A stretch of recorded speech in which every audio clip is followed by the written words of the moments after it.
Expressions के बारे में पढ़ा है। नाउ अल्जेब्रिक एक्सप्रेशन से पहले हम देख लेते हैं कि वेरिएबल कांस्टेंट क्या होता है। वेरिएबल्स में हम जनरली क्या यूज करते हैं वेरिएबल्स के लिए,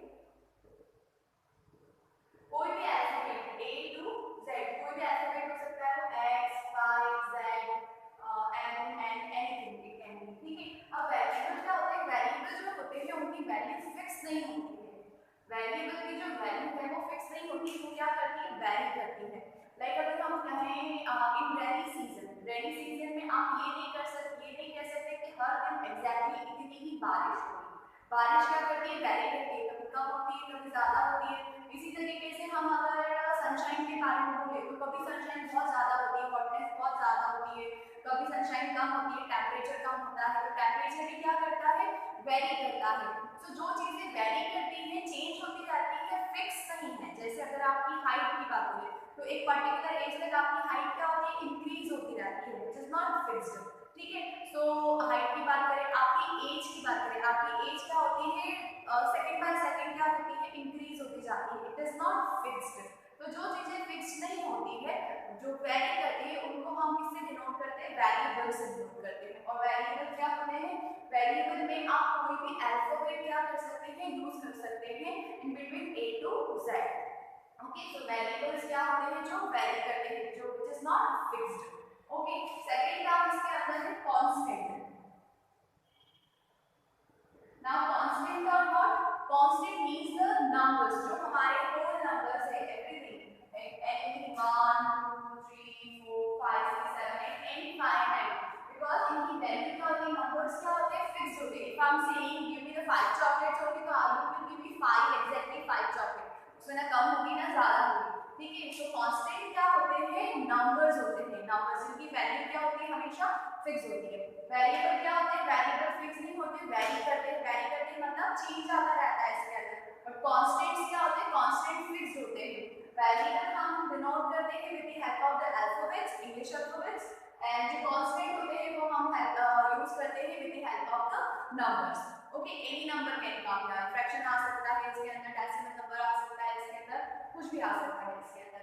okay, so these are variable and constant. अब वेरिएबल कांस्टेंट के बारे में आपने पहले भी पढ़ा है, इसलिए हम इसको सिर्फ जिस्ट में समझ रहे हैं। अब हम बात करते हैं अलजेब्रिक एक्सप्रेशन की। आपने इस स्टेटमेंट अपनी प्रीवियस क्लासेस में देखे हैं, x + 5। ओके, हियर x क्या है इसके अंदर, वेरिएबल है, ठीक है। 5 क्या है इसके अंदर, कांस्टेंट है।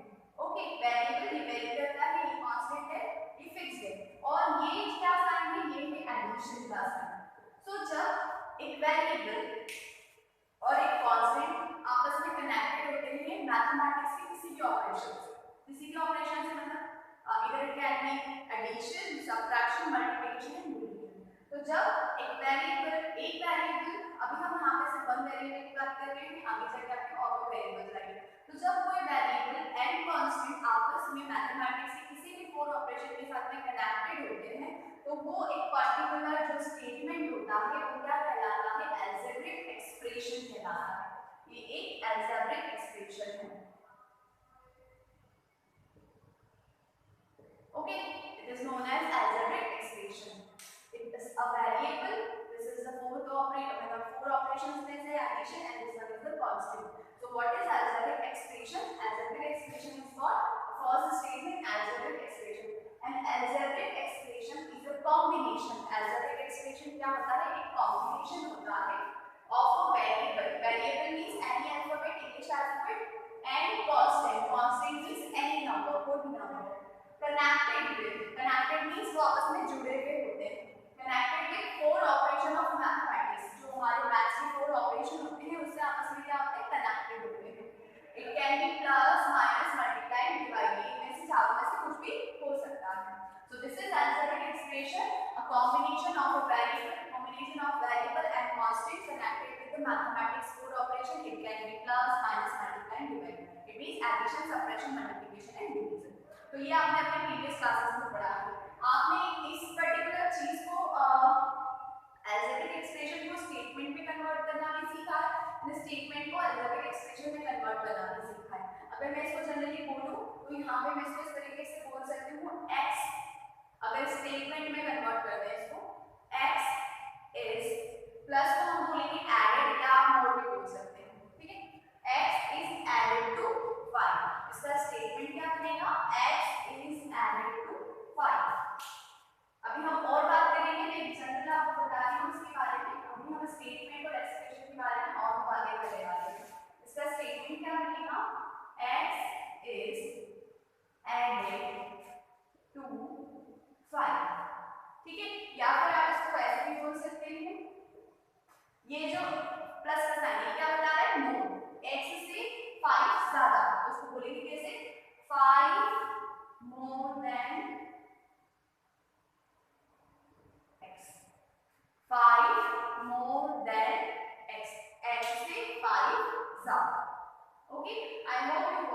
अलजेब्रिक एक्सप्रेशन के बारे में आगे बढ़ते हैं हम। The next is equation. Now अभी हमने प्रीवियस क्लास में एक्सप्रेशन पढ़ा है, अब हम पढ़ने वाले हैं equation. Now what is equation? Equation क्या होता है? An equality statement of two algebraic expression. Equality statement का मतलब जो दो चीजों को LHS साइड RHS साइड और LHS साइड को आपस में क्या बताता है? इक्वल बताता है कि ये दोनों आपस में इनका जो आप समझ लीजिए डेट इक्वल है या कोई भी चीज उसके आपस में क्या है? इक्वल है, वो बताता है। And equality statement of two algebraic expression is called as equation. Equation क्या करती है? टू अलजेब्रिक एक्सप्रेशन को की इक्वलिटी बताती है कि वो आपस में क्या है? इक्वल है। ठीक है, RHS is equals to LHS बताता है। जैसे अगर हमारा ये x प्लस 5 है,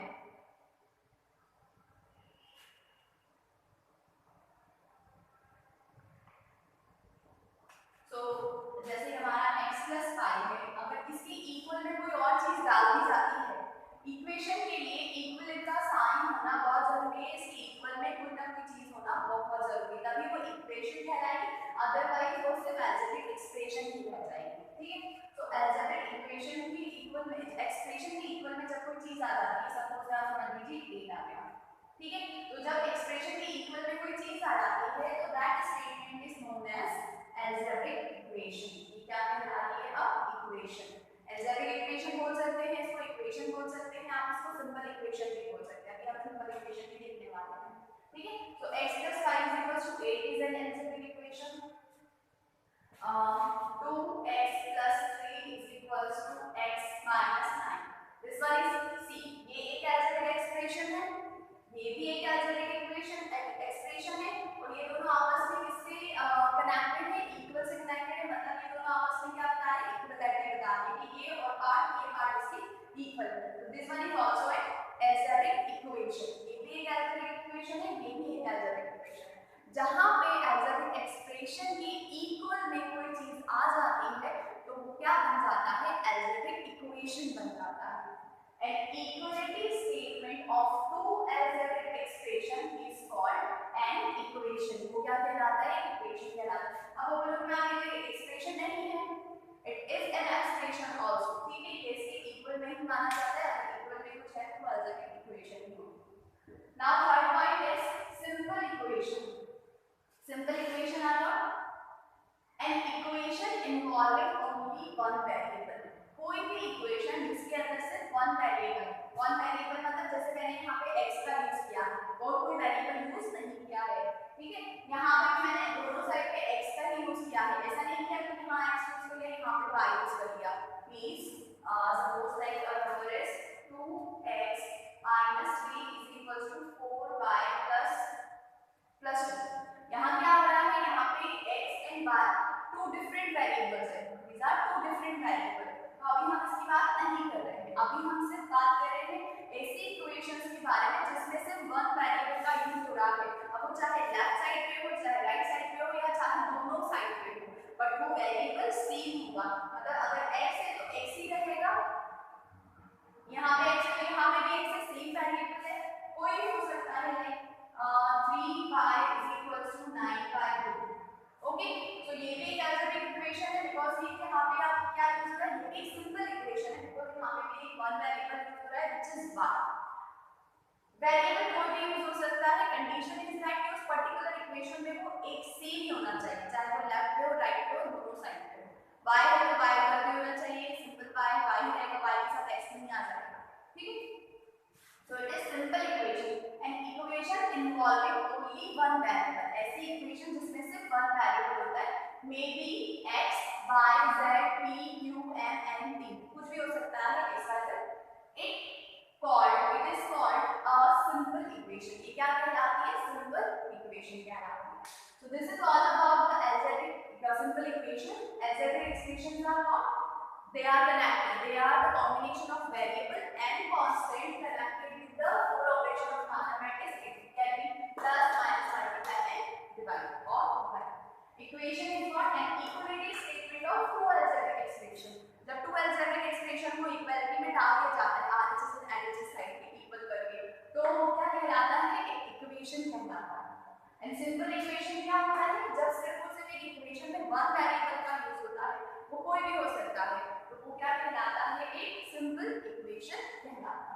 this is all about this introduction. Now we are going to start exercise 5.1 with it. आपको इसके बारे में पहले पढ़ चुके हैं तो आई थिंक वो इजीली आपको समझ में आने लगेगा, ठीक है।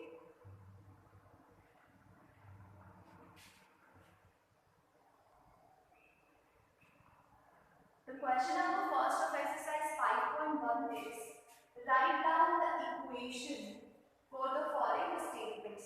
आपको यहाँ पे कुछ स्टेटमेंट गिवन है, उसके लिए आपको क्या बनाना है, इक्वेशंस बनानी है, ठीक है। तो पहले हम एग्जांपल्स देखते हैं, फिर हम मेन क्वेश्चन पे आते हैं, बिकॉज़ ये आप अपनी प्रीवियस क्लास में पढ़ चुके हैं, तो हम एक बार और उसको ओवरव्यू करते हैं। The sum मींस यहाँ पे हम ऑपरेशन को एकदम क्लैरिफाई करके चले। सम मींस प्लस, और addition, add means plus, more means plus, increase means plus, ठीक है। Subtraction means minus, less means minus, decrease means minus. Times जब आता है 4 टाइम्स, 3 टाइम्स, 9 टाइम्स, तो टाइम्स मींस यहाँ पे हो रहा है कि कोई चीज उतने टाइम मल्टीप्लाई होती है, लाइक 3 टाइम्स x मतलब 3 into x, ठीक है। Product means multiply, and multiply word also known as multiplication only. Division के लिए आएगा पार्ट आ सकता है, बाय आ सकता है, and divide word came down, and quotient came down, ठीक है। ये चीजें आपको ध्यान रखनी है। सबसे पहले हम बात करते हैं इसकी। तो इसको करने का तरीका सिंपल है, आप अपनी पेंसिल लीजिए, जहां पे आपको स्टेटमेंट दिखता है वहां मार्किंग करिए। मार्क करने से आपको क्लियर हो जाएगा कि आपका इक्वेशन क्या होने वाला है। लाइक मैं कर रही हूं जैसे द सम का मींस होता है ऐड, तो ये आ गया हमारा ऑपरेशन ऑफ x को बाहर निकाल दीजिए। The sum of x and 11, किस का सम ऑफ x एंड 11 मतलब x एंड 11 का सम मतलब यहां हो रहा है प्लस हमारा, ठीक है। इज का मतलब होता है रिजल्ट, यहां पर क्या चीज आएगी, इज आ सकता है, गिव्स आ सकता है, रिजल्ट आ सकता है, इक्वल्स टू आ सकता है। This means the sum of x and 11 is 12, is 12 मतलब इक्वल्स टू 12। ये बन गया आपका इक्वेशन। इसका कोई यहाँ पे क्या आया, बीच में आया the sum of x and 11 का सम मतलब x plus 11 is equals to 12। ये रहा हमारा आपका first one equation, x plus 11 is equals to 12। Okay, next is when we add 5 to twice of 5। when we add means plus, जब हम add करते हैं 5 to twice of 5, twice का मतलब डबल, twice का मतलब double, twice of 5, y is a variable over here। we get का मतलब also answer, we get मतलब इक्वल होगा किसके, 23 के, we get 23। when we add, अब इसको थोड़ा अरेंज कर लेते हैं। when we add 5 to twice of 5, जब हम 5 को twice of 5 में ऐड करते हैं, मतलब जो ऐड का साइन है यहाँ आ जाएगा, यहाँ आ जाएगा। when we add 5 to twice of 5, twice मतलब double, 2 into of 5, we get मतलब equal to 23। ये बन गया आपका इक्वेशन। तो इसको हम लिख देते हैं यहाँ पे 5 plus, now 2 into y is actually 2y। कभी भी हम एक कांस्टेंट और एक वेरिएबल के बीच में मल्टीप्लिकेशन का साइन शो नहीं करते हैं, ठीक है। तो फाइनल आंसर जो हम देख रहे हैं वो 2 into y 2y होगा, 2 into y 2y। if there is an invisible multiplication between 2 and y is equals to 20, and this is finished over here। Okay, let's do the next one। 1/3 means 1/3, 1/3 means 1/3, 1/3 of a number z, 1/3 of a number z मतलब 1/3 of a number का मतलब 1/3 of z, of a number z, 1/3 of z plus 5, plus का मतलब and plus 5 is 40, is 40 means equals to 40। so this is your again one more equation। now 1/3 of z means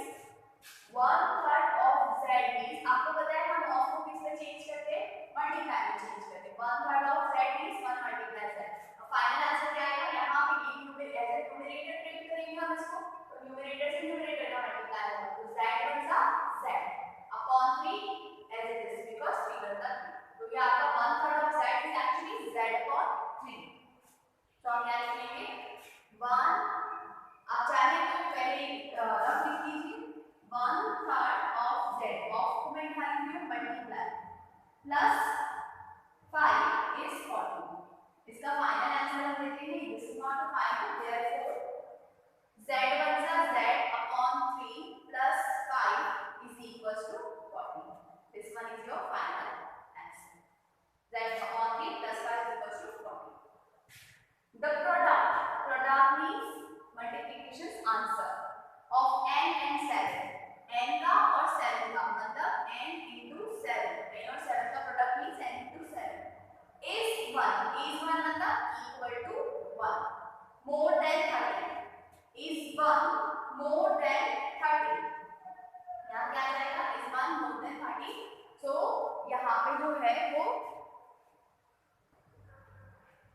the product of n and 7. product of n and 7 is 1 more than 30.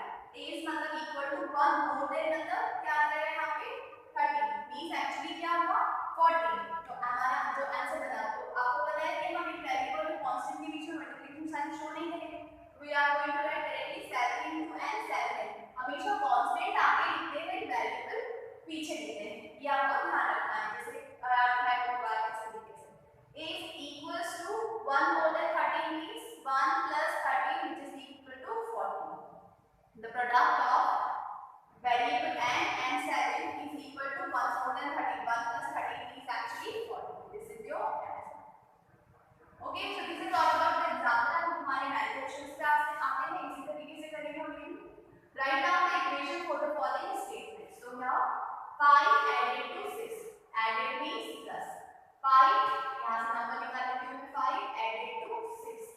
5 added to 6 times. 6 times मतलब 6 multiply. Of a number p. Of a number p means p की बात चल रही. p is the variable. is 17. is 17 means equals to 17. equals to 17. ये बन गया आपका number. 5 added to 6 times. times का मतलब multiply. 6 times of a number p. of a number p मतलब p का 6 times equals to 17. तो फाइनल आंसर हम क्या लेंगे? 5 plus 6 into p means 6p is equals to 17. Okay, let's do this. 7 less than का मतलब minus. Okay, 7 less than half of a number. half of a number y. half of a number y means y का आधा. तो y का आधा कैसे करेंगे आप? half of a number y. half of y का मतलब ये हो जाएगा 1/2 into y. Final answer y into y upon 2. मतलब y का हाफ means y upon 2. जैसे अभी हमने z का 1/3 किया था z upon 3. तो ये हो जाएगा आपका y upon 2. 7 less than half of a number y is 21. क्या है इसका answer? is 21. 7 less than half of a number y is 21. अब जब भी लेस देन सब्ट्रैक्शन की बात आती है आपको थोड़ा सा दिमाग आपको लॉजिकल लगाना है. 7 less than half of a number. 7 कम किससे कम? half of the number मतलब 7 इससे कम. इससे कम मतलब आपको इस तरीके से लिखना पड़ेगा इसको. y upon 2 minus 7. 7 less than half of the number. Half number में से 7 कम करेंगे जो इक्वल होगा is equals to 21. जो इक्वल होगा 21 के. y आप इसको ऐसे भी लिख सकते हैं 7 minus y upon 2 is equals to 21. नहीं तो ये कैसा हो जाएगा?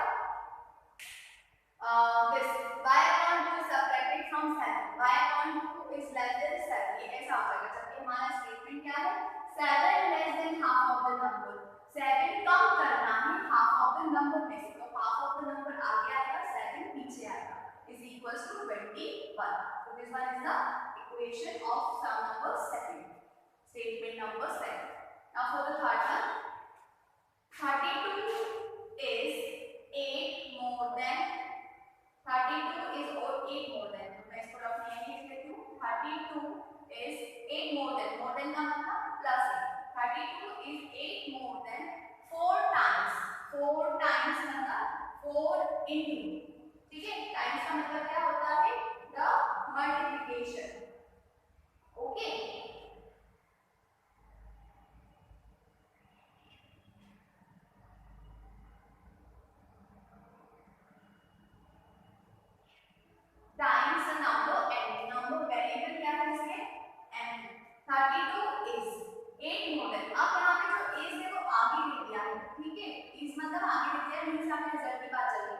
32 है वो 8 ज्यादा है 4 टाइम्स ऑफ द नंबर, एक नंबर जिसका अगर 4 टाइम्स कर दिया जाए which is 8. 32 is 8 more than 4 times of the number, 4 times of n. 4 into n means 4n. 32 is 4 more than, जरूरी नहीं कि इक्वल टू उधर ही आएगा, इधर भी एक्सप्रेशन आ सकता है LHS साइड पे या RHS साइड पे. 32 is 8 more than 4 times of the number n. n का 4 times ज्यादा. This is the algebraic expression. Now let's talk about the next one, equation. Fourth statement is 5 times of a number z. 5 times a number z.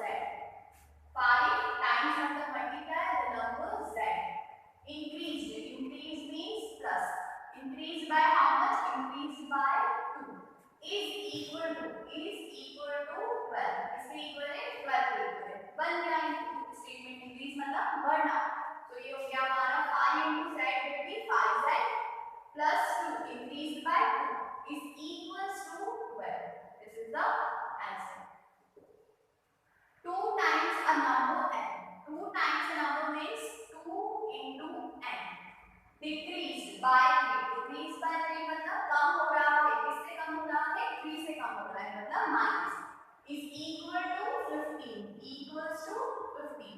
क्योंकि किसके equal है? 15 के equal है. तो बन गया हमारा statement 2 into n is 12. Equation minus 3 is equals to 15 is the answer.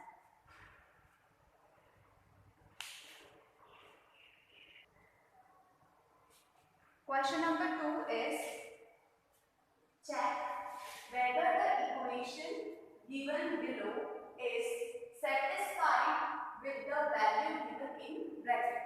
यहाँ पर एक equation given है in substring. This one 3p plus 1 is equals to 8 और ब्रैकेट में p जो वेरिएबल है इस इक्वेशन में यूज हो रहा है उसकी वैल्यू दी हुई है 0. आपको बताना है कि ये जो वैल्यू गिवन है 0 वो इस इक्वेशन को सेटिस्फाई कर रही है या नहीं कर रही है. मतलब इस वैल्यू p जो है, जो p की वैल्यू है 0 को जब हम इस इक्वेशन में पुट करेंगे तो क्या LHS पार्ट का आंसर RHS पार्ट के आंसर के इक्वल आ रहा है? अगर आ रहा है तो yes this equation is satisfying, this value is satisfying this equation, और अगर नहीं आ रहा है तो no, this value is not satisfying with the given equation. Okay, so let's try to do this. So यहाँ हम लिखेंगे putting the one time analysis लिख देते हैं इसको. Now putting p is equals to 0 in the given equation. Okay, so now आपको पता होना चाहिए कि वेरिएबल और कांस्टेंट के बीच में कौन सा ऑपरेशन हो रहा है. जैसे 3 और p के बीच में कौन सा ऑपरेशन हो रहा है? मल्टीप्लाई का ऑपरेशन हो रहा है. तो जो p की वैल्यू है 0 उसके बीच में भी क्या होगा? p और p की वैल्यू के बीच में भी मल्टीप्लाई होगा. तो similarly 3 into the value of p is 0 because ये तो मल्टीप्लाई कर रहे हैं which is invisible. बट जब हम कांस्टेंट लिखेंगे तो वो विजिबल हो जाएगा sign. Plus 1 is equals to we are saying 8 होता है. तो हम देखते हैं 8 होता है या नहीं होता है. तो 3 zeros are 0 according to code master multiply करके सॉल्व करेंगे. Plus 1 is equals to 8. Now 0 plus 1 is 1 is not equals to 8. ये LHS पार्ट इक्वल्स नहीं है RHS के. तो सिर्फ हम लिखेंगे LHS is not equals to RHS. Therefore हम आंसर मेंशन कर देंगे यहाँ पे the value given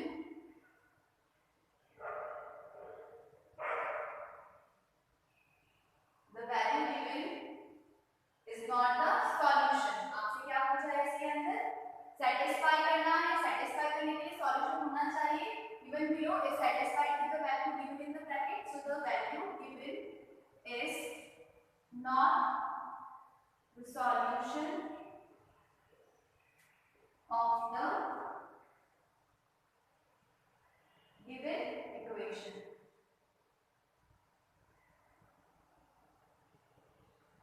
यहाँ पे लिख सकते हैं the given value is not satisfying the given equation, या फिर the value given is not the solution of the given equation. जो value given है p is equals to 0 वो जो equation है उसका solution नहीं है because LHS और RHS का इक्वल नहीं आ रहा है. हम नेक्स्ट करके देखते हैं. इसी तरीके से हम यहाँ लिख सकते हैं 4 pi minus 1 is equals putting y is equals to 3 in the above में लिख सकते हैं, given में लिख सकते हैं above equation। तो हमारे जो ऊपर इक्वेशन है उसमें हम पुट करते हैं 4 and y is being multiplied, तो y की वैल्यू को मल्टीप्लाई करेंगे and the value of y is 3। हम लिखेंगे 4 into y means 4 into 3 minus 1 is equals to 15। so this is 4 3 is 12 minus 1 equals to 15। 12 minus 1 is 11 is equals to 15। are they equal? no, they are not equal। तो हम इसको इस तरीके से cross कर देंगे।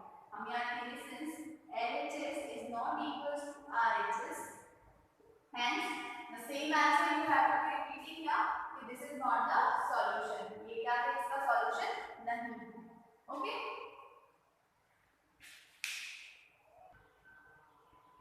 sum number second of it ये भी करके देखिए हम एक बार।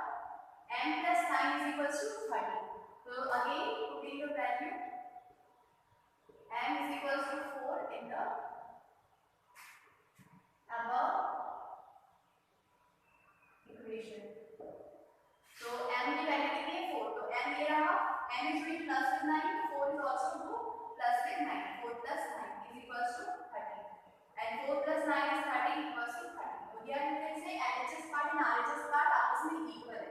तो हम यानी कि since LHS is equals to RHS therefore हमने यहाँ पे क्या लिखा था पहले वाले में is not the solution। यहाँ पे क्या लिखेंगे the given value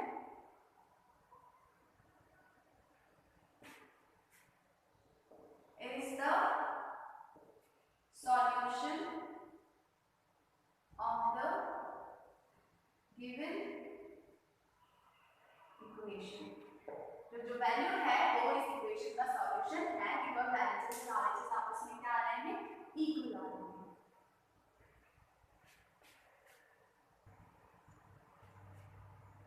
question number 3 right the equation for the following situation. यहाँ पे कुछ सिचुएशन गिवन है, आपको उनसे क्या बनाना है इक्वेशन बनाना है। जैसे अभी हमारे पास कुछ स्टेटमेंट्स से हमने उनसे इक्वेशन बनाना सीखा, वैसे ही कुछ जनरल लाइफ की जो है सिचुएशंस है उनसे हमको अल्टरनेट इक्वेशन बनाना है। ठीक है, तो वैसे ही रोल प्ले करेंगे जैसे अभी हमने स्टेटमेंट पार्ट में किया। Anjana is 3 years older than her brother Raj. Anjana जो है वो 3 साल बड़ी है किससे, अपने जो ब्रदर है राज से। अंजना's एज इज 16 ईयर और जो अंजना की एज है वो गिवन है कितने साल 16 ईयर। अंजना की actual age is 16 year. Take Raj age to be m years। अब राज की एज को वेरिएबल क्या मानिए m मानिए बिकॉज़ हमें नहीं पता राज की एज क्या है, राइट। राज की एज हमें नहीं पता है, हमें सिर्फ इसकी एज पता है, अंजना की एज पता है and we need to be equal both ages. हमें क्या करना है दोनों की एज को इक्वल करना है, तभी जाके हमारी इक्वेशन बनेगी। अंजना की एज और राज की एज को इक्वल करना है। तो सबसे पहले तो हम ये लिखेंगे कि हम राज की एज को क्या वेरिएबल ले रहे हैं बिकॉज़ ये तो क्वेश्चन भी गिवन है कि आपको m वेरिएबल लेना है, m इयर्स लेना है, तो हम नहीं लेंगे। बट अगर कहीं क्वेश्चन में नहीं लिखा हुआ होता है तो we should be taking any variable like x y z m n p, हम कुछ भी ले सकते हैं, राइट। तो हम यही ले रहे हैं इसके अंदर let age of Raj be m years. Raj की एज को हमने क्या मान लिया m इयर्स मान लिया। अब अकॉर्डिंग टू द क्वेश्चन हम यहाँ क्या रखेंगे अकॉर्डिंग टू द क्वेश्चन। अब क्वेश्चन क्या कह रहा है कि अंजना जो है राज से 3 साल बड़ी है और अंजना 16 साल की है, ठीक है 16 इयर्स की है। दोनों को इक्वल करके देखते हैं, इक्वल करना है आपको। तो सबसे पहले मैं इसको इक्वल का साइन यहाँ पे लगा देती हूँ और यहाँ लिखती हूँ 16। क्यों, ये किसकी एज है अंजना की एज है, राइट। अंजना कितने साल की है 16 इयर्स की है और वो राज से कितनी बड़ी है 3 साल बड़ी है। तो अगर मैं राज की एज में 3 साल को क्या कर दूं ऐड कर दूं, राज से वो 3 साल बड़ी है मतलब राज 3 साल छोटा हुआ। तो अगर मैं राज की एज में 3 साल ऐड कर दूं तो अंजना और राज बराबर हो जाएंगे। क्या हो जाएंगे बराबर हो जाएंगे। सपोज आपकी एज समझ लीजिए 14 है, ठीक है, और आपके जो भाई हैं उसकी एज समझ लीजिए 11 है। अब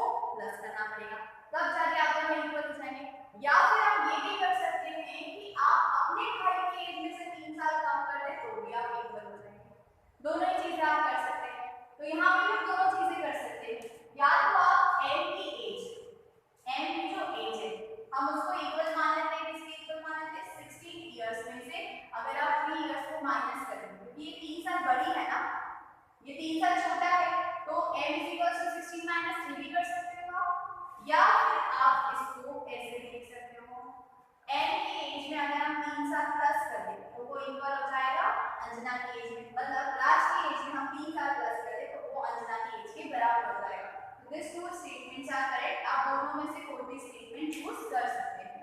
तो ये रहा आपका इक्वेशन, दोनों इक्वेशन आपने कोई सी इक्वेशन आप इसके अंदर ले सकते हैं। आप 16 माइनस 10 इक्वल्स टू n भी लिख सकते हैं, n प्लस 3 इक्वल्स टू 16 भी लिख सकते हैं। So this is the equation as an equation for this given statement.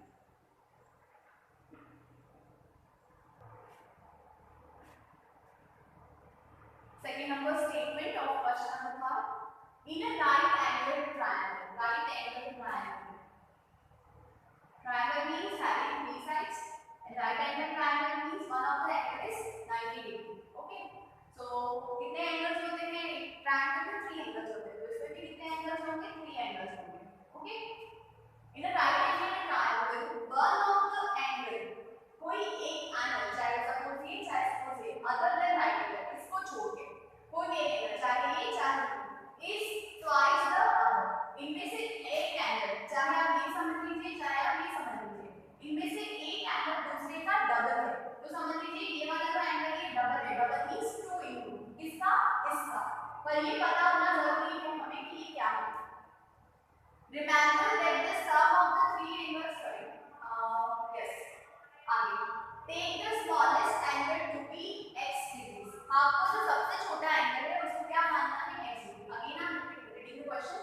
In a right angled triangle, one of the angle other than the right angle is twice the other. एक angle जो है 90 degree वाले को छोड़ के वो दूसरे का डबल है। वो क्या है? दूसरे का डबल है। Remember that the sum of the three angles of a triangle is 180 degree. और जो एंगल होते हैं ट्रायंगल के, तीनों एंगल का जो सम होता है वो हमेशा इक्वल होता है किसके? 180 डिग्री के। समझ लीजिए ये एंगल A है, एंगल B है, एंगल C है, तो angle A plus angle B plus angle C हमेशा इक्वल होगा 180 डिग्री के। ये कहलाती है angle sum property of a triangle. क्या कहलाती है? Angle sum property of a triangle which is equals to 180 degree. तीनों एंगल का सम 180 के इक्वल होता है। Take the smallest angle to be x degrees. आपको एक एंगल बता दिया है कि एक जो एंगल है उसको आपको क्या लेना है? x लेना है। स्मॉलेस्ट वाले को, जो छोटा वाला है उसको क्या लेना है? x लेना है। तो समझ लीजिए हम इसको क्या ले रहे हैं? x ले रहे हैं। तो दूसरा वाला क्या हो जाएगा? फर्स्ट लाइन में बोला है in right angle triangle one of the angle is twice the other. तो अगर हमारा जो स्मॉल वाला x है तो इसका डबल क्या हो जाएगा? थर्ड वाला एंगल हो जाएगा हमारा 2 into x। 2x, 2 into x means 2x। तो हमारे तीनों एंगल्स आ गए। एक तो 90 डिग्री ऑलरेडी है इसे, एक जिससे बोला है स्मॉलेस्ट एंगल को हम क्या मानना है? x मानना है, तो उसका डबल क्या हो जाएगा? जो बचा हुआ एंगल है वो हो जाएगा। तो हम पहले लिख लेते हैं एज्यूम वाली चीज जो हम लेट करते हैं हमेशा। इसमें लिखा हुआ है take the smallest angle to be x degree. तो हम लिखेंगे let the smallest angle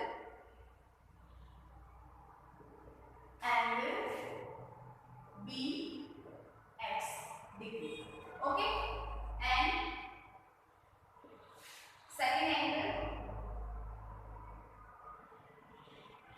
be twice, इसका double, twice means 2 into x, 2 into x means 2x. Okay, and third हमारा क्या हो जाएगा? is 90 degree. क्यों इस 90 डिग्री? क्योंकि वो राइट एंगल ट्रायंगल तो थर्ड 90 डिग्री होगा। अब हमें इसे क्या बनाना है? हमारा इक्वेशन बनाना है। एंड सिंस वी नो क्या लिखा हुआ है? Sum of the three angles of the triangle is 180 degree. तो हम यहां पे लिखेंगे since sum of the angles of a triangle is equals to 180 degree. Therefore, according to the question, एक एंगल है हमारा x डिग्री, दूसरा एंगल है हमारा 2x डिग्री, एंड तीसरा एंगल इसको हम ऐसे लिख लेते हैं 2x डिग्री, एंड तीसरा एंगल है हमारा 90 डिग्री, जो कि इक्वल है किसके? 180 डिग्री। तो स्टेटमेंट हमारा बना है यहाँ पे x plus 2x plus 90 degree is equal to 180 degree. This is the main equation of your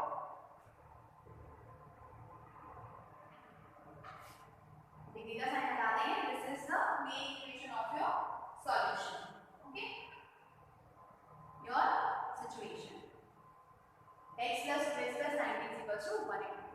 in the next exercise आपको इनको सॉल्व भी करना होगा। अभी हम सिर्फ इक्वेशन फॉर्म कर रहे हैं, नेक्स्ट एक्सरसाइज में आपको इसको सॉल्व करने के लिए भी कहा जाएगा।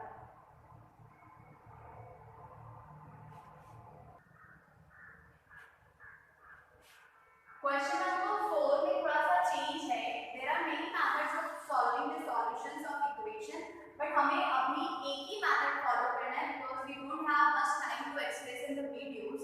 तो हम सिर्फ एक मेथड से यूज करेंगे, सारी इक्वेशन को सॉल्व करेंगे। यहाँ पे क्वेश्चन में लिखा हुआ है यूजिंग हिडन ट्रायल मेथड, जिसको आप नहीं लिखेंगे, क्वेश्चन आप इस तरीके से फॉर्म करेंगे, solve the following equation using transpose method. कौन सी मेथड है ये? ट्रांसपोज मेथड है। ट्रांसपोज मेथड क्या होता है? थोड़ा सा जिसमें आप प्रीवियस क्लास में पढ़ चुके हैं। अब हम देखते हैं, और इस पहले भी अभी हम जो सम्स कर रहे थे उसके अंदर भी आपने कहीं ना कहीं देखा होगा ये चीज करते हुए, which you are going to know properly in this exercise. Okay, the first sum of this is 2n divided by 4 is equals to 1. Now how you have to solve this? See, 2n divided by 4 is equals to 1. हमें ये देखना होता है कि हम कौन से constant को या कौन से वेरिएबल को किस चीज के साथ सॉल्व कर सकते हैं। ठीक है, तो 2n 2 और m आपस में क्या कर रहे हैं? डिवाइड कर रहे हैं। 2 एक कांस्टेंट है, m एक वेरिएबल है, ये आपस में सॉल्व नहीं हो सकते। सिमिलरली डिवाइडेड बाय 4, 2m को मैं 4 से डिवाइड नहीं कर सकती, मैं तभी डिवाइड कर सकती थी जब दोनों में कांस्टेंट होते। यहाँ पे क्या है? कांस्टेंट है, यहाँ पे क्या वेरिएबल। तो ये कांस्टेंट कांस्टेंट के साथ ही जाके सॉल्व होगा। ठीक है, मतलब ये 4 हम 2m के साथ सॉल्व नहीं कर सकते, 4 को हमें 1 के साथ सॉल्व करना होगा। अब ट्रांसपोज मेथड में छोटी सी सिंपल चीज होती है, आप इजीली लेफ्ट साइड से राइट साइड पे जो एक्सप्रेशन है या नंबर है लेके जाना चाहते हैं, आप लेके जा सकते हैं फॉर द सॉल्यूशन। बट उसके लिए आपको एक चीज करना पड़ेगा, that is side change, sign change. Side change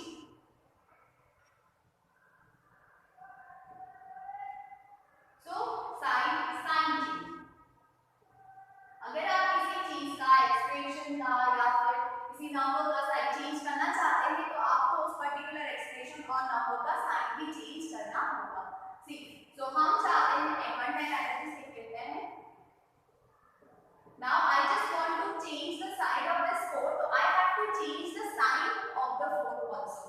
मैं साइन 4 डिवाइडेड बाय 4 को 1 के पास लेके जाना चाहती हूं, तो जो डिवाइडेड बाय 4 है वो 1 के साथ जाएगा, तो वो हो जाएगा चेंज मल्टीप्लाई। अब देख लीजिए इसका चेंज किस में होता है?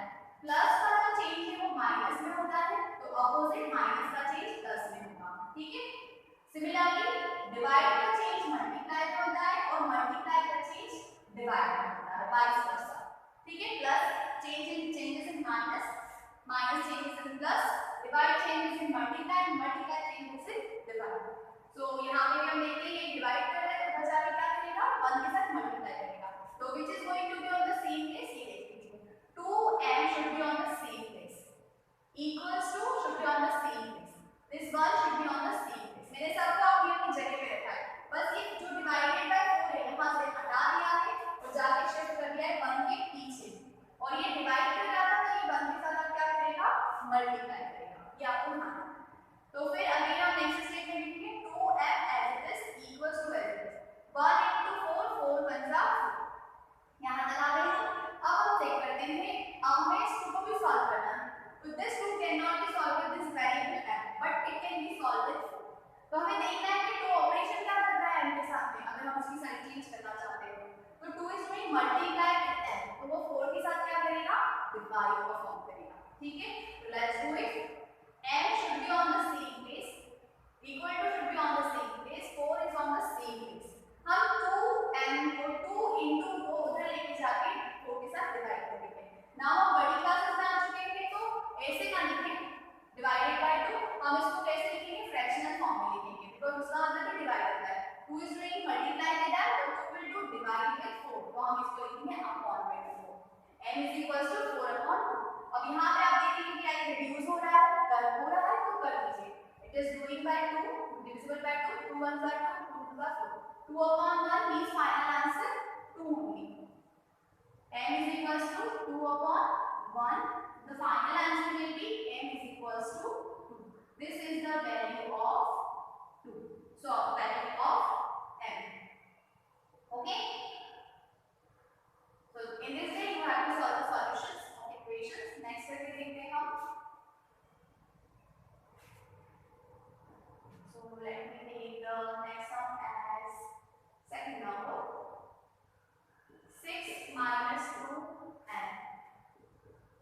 equals to 1.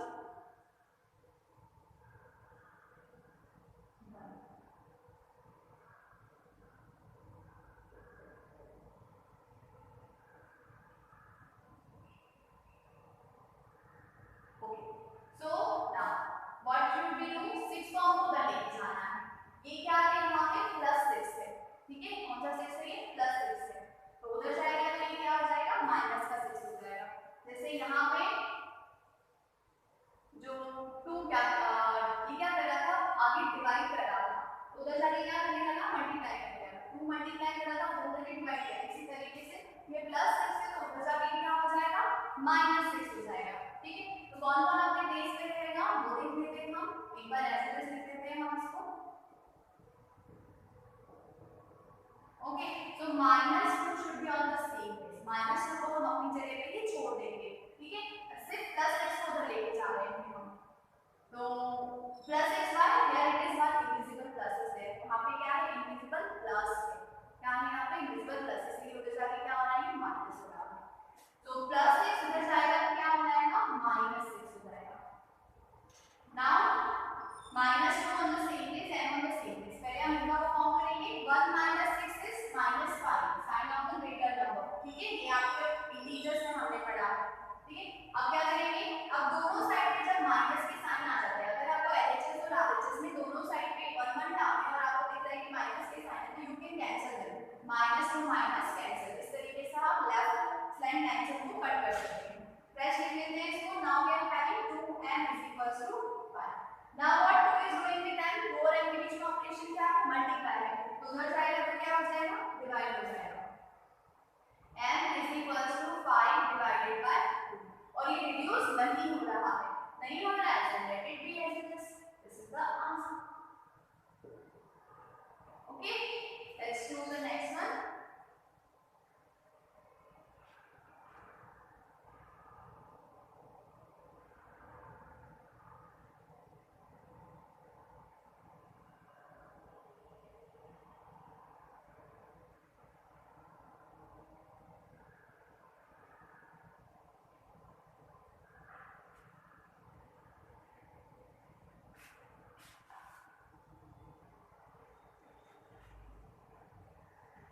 जो सेकंड है वहां पे जो बुक का आंसर शीट में आंसर नहीं गिवन है which is wrong answer. Okay, जब आप उसको वो हम देख नहीं पाते बट आपको ध्यान रखना है ये रॉन्ग है और आप आंसर करेक्ट कर लीजिएगा.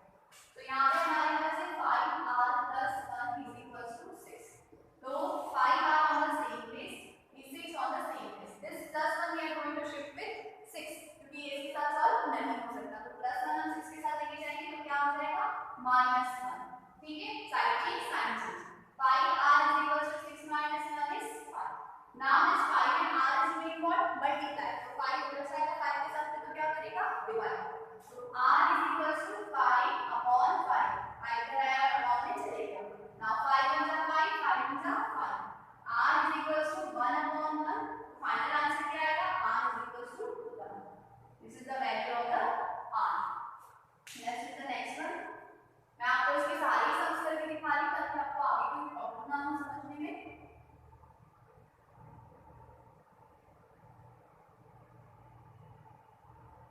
सम number 4. 2y = 6. It's very simple. 2 is doing multiply with y, with 6 it will do divide. So y on the same place equal to on the same place, 6 on the same place. ये 2 multiply कर रहा है तो 6 के साथ क्या करेगा? Divide करेगा, मतलब अपॉन में लिखेंगे. y = 2 1 2 2 3 6. 3 upon 1. अपॉन में 1 आ चुका है तो final answer we will give as a whole number 3. y = 3. तो बाकी के नेक्स्ट आपके सेम है. Please try to do your own. We are going to do the next question number 5 and question number 6 with the next video because हम उसको next में लेंगे.